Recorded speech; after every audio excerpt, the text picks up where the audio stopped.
ललितपुर में हैं हम लोग, ललितपुर में हैं। कहाँ कंप्लेंट कर रहे हो आपकी? आप बताओ कहाँ करोगे? नहीं, आप बोल रहे नहीं हैं। ये जो शब्द हैं इस वीडियो में आमतौर पर देखा जा सकता है। ये जो वीडियो है वो जो रिकॉर्ड कर रहे थे जबलपुर रेल डिवीज़न के डेप्यूटी जो सिटी दिनेश कुमार है, उनका वीडियो है। और ट्रेन थी अमृतसर से विशाखापट्टनम जाने वाली हीराकुंड एक्सप्रेस। आरोप ये है कि इस ट्रेन में बिना टिकट सवार जो जेआरओ के जवान से उनका टिकट मांगने पर पहले तो टीटी को गालियां सुननी पड़ी, फिर बेरहमी से पीटा गया। इतना ही नहीं, अगर इससे भी उनका मन ना भरा हो तो जो जेआरओ के जवानों के ने अगले स्टेशन पर कुछ साथियों को बुलाया और फिर ट्रेन में ही टीटी को पिटाई करवा दी। और इससे भी मन नहीं भरा तो टीटी को जबरन ट्रेन से उतारकर जेआरओ थाने लेकर करीब 2 घंटे तक पिटाई की। फिर टीटी को छेड़छाड़ के झूठे केस में फंसाने की धमकी देकर जबरदस्ती राजीनामा लिखवाया गया। यह जो घटना है महज एक बिफ्र है जिसका बारे में इस वीडियो में आम तौर पर देखा जा सकता है। नमस्ते, मेरा नाम है ध्रुव कौशिक और आज आप देख रहे हैं ध्रुव वासुदेव लॉन्चर। और इस मामले की जो शुरुआत है वो होती है 29 जून की रात से। जबलपुर रेल डिवीज़न में एक स्टेशन पड़ता है कटनी गुटवारा। वहाँ के जो दिनेश कुमार है वो जो टीटी इंस्पेक्टर है, लगभग 29 जून की रात थी और 9:30 बजे जो झांसी की वीरांगना लक्ष्मीबाई स्टेशन पहुंचे और ड्यूटी खत्म करने के बाद झांसी स्टेशन पर नाइट हाल्ट किया। अगली दोपहर यानी 30 जून को उन्हें अमृतसर से विशाखापट्टनम जाने वाली हीराकुंड एक्सप्रेस, जिसका नंबर 20880 है, इसमें टिकट चेकिंग की जिम्मेदारी मिली थी। इस ट्रेन में उन्हें बतौर टीटी झांसी के वीरांगना लक्ष्मीबाई स्टेशन के मध्य प्रदेश के कुटना मुड़वाड़ा स्टेशन तक जाना था। उनके जिम्मे इस ट्रेन के 6 कोच थे, A1, M1, B1, B2, B3, B4। लेलन से बातचीत में टीटी दिनेश बताते हैं कि ट्रेन झांसी से दोपहर 2:36 पर रवाना हुई। मैंने अपनी ड्यूटी शुरू की। इस दौरान जब मैं एक एसी कोच जिसका नंबर था B1 और जिसकी सीट नंबर 38 थी, उस पर एक महिला बैठी थी। टिकट मांगने पर कहा कि मेरे की पति के पास है।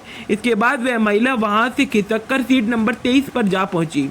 वहां 2 SRO कांस्टेबल बैठे हुए थे। मैंने जब उनसे टिकट के बारे में पूछा तो कांस्टेबल ने जवाब दिया कि हम तो ऐसे ही सफ़र करते हैं, तुम नए टीटी हो क्या?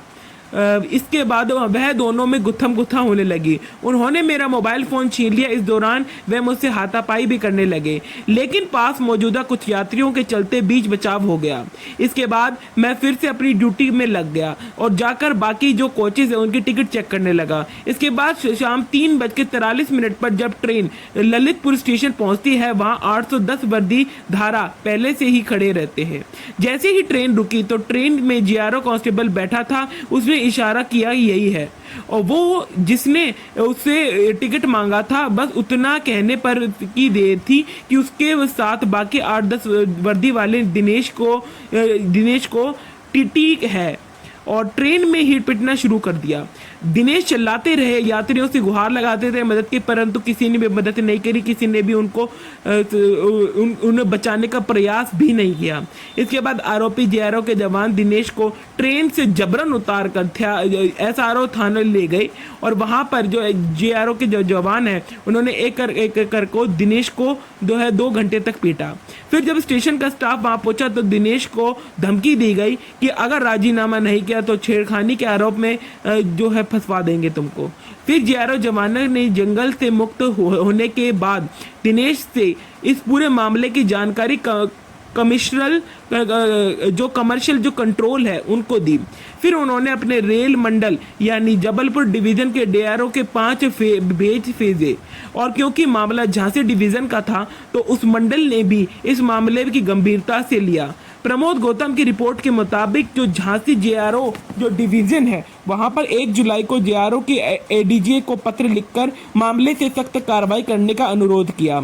उन्होंने पत्र में लिखा 30 जून 2025 को ट्रेन संख्या 20/8 में ललितपुर स्टेशन पर डिप्टी जो कलेक्टर है कटनी दिनेश कुमार पर हेड कांस्टेबल संदीप कुमार ने हमला किया, जो बिना वैध टिकट के अपने परिवार के समेत सफर कर रहे थे। उन्होंने जबरन अपने कुछ दोस्तों मित्रों को बुलाकर ट्रेन में उनकी पिटाई करवाई। यह आचरण न केवल गंभीर है, अनुशासनहीनता है। यह अनुशासन एक और कि ड्यूटी सरकारी कर्मचारी के साथ इस तरह का व्यवहार किया जा रहा है। इस तरह की हरकतें न केवल सेवा प्रोटोकॉल के खिलाफ है बल्कि पूरी तरह से अस्वीकार्य और निंदनीय है। रेलवे अब इस प्रकार के अनुशासनहीनता को बर्दाश्त नहीं करेगा। ड्यूटी के दौरान टिकट जांच कर्मी पर हमला करने से में शामिल सभी जेआरओ कर्मियों पर कठोर कार्रवाई की जानी चाहिए। इस प्रकार की घटनाएं न केवल अनुशासित सेवाओं की छवि दिखलाती है बल्कि ये दिखलाती है कि हमारे जो समाज में पारदर्शिता का जो विस्वरण फैला हुआ है, मतलब जो संक्षेप मतलब जो है डिक्लाइन होता जा रहा है, वो कितना ज़्यादा निंदनीय होता जा रहा है।